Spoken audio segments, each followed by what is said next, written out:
Hi, ఈరోజు చిక్కుడుకాయ fry ఎలా చేసుకోవాలో చూద్దాం. చిక్కుడుకాయలు ఒక బాండి పెట్టుకుని ఏరుశనగకాయలు ఫ్రై చేసాము.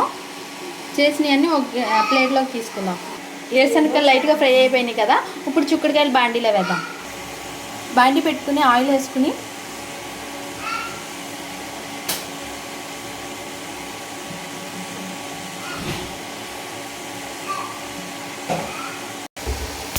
కరివేపాకు చిక్కుళ్ళు బాండీలో వేసేసుకున్నాం.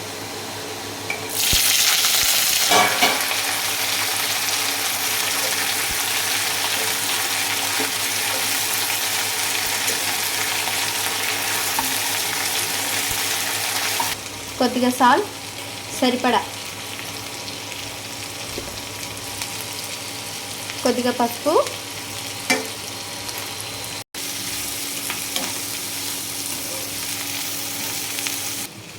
ముందుగా ఏరుశనగకాయలు వేపు పెట్టేసుకున్నాం కదా, ఇది మిక్సీ జార్లో వేసుకుందాం. కొద్దిగా జీలకర్ర, వేరుశనగకాయలు పొట్టండి.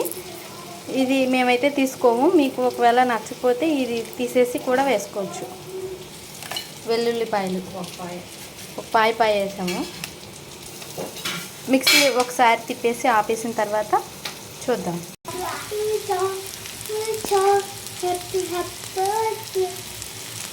చూసారండి, చక్కగా మగ్గుతున్నాయి. ఈలోపు మిక్సీ పట్టుకున్నాము. కొద్దిగా కారం, ఈ మిక్సీ వేసిన దాంట్లోనే కారం కూడా వేసుకుందాం. ఒకసారి మిక్సీ పట్టేసుకున్నాము. మిశ్రమం మెత్తగా అయిపోయింది. మెత్తగా కాదు, కొంచెం బరగ్గా ఉంటున్నా ఇంకా బాగుంటుంది. బరగ్గా చక్కగా మగ్గిపోయినాయి కదా, ఇవి గింజలతో చేసుకున్నా చాలా బాగుంటుంది, చాలా టేస్టీగా ఉంటుంది. చిక్కుడుకాయలు మగ్గిపోయినాయి కదా, ఇప్పుడు మిక్సీ పట్టుకున్న మిశ్రమాన్ని ఇవి చిక్కుడుకాయల్లో వేసేద్దాం. ఒకసారి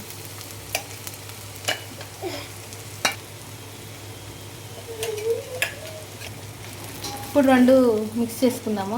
గ్యాస్ అయితే ఆపలేదండి, సిమ్లో పెట్టాము. హైలో పెడితే మాడిపోతుంది.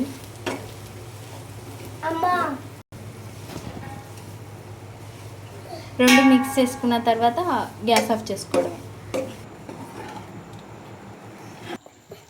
చిక్కుడుకాయ ఫ్రై అయిపోయింది, ఒక గిన్నెలోకి తీసేసుకున్నాము. ఇలా చేసుకుంటే చాలా సింపుల్గా, చాలా తక్కువ టైంలో అయిపోతుంది. ఒకసారి ట్రై చేసి చూడండి.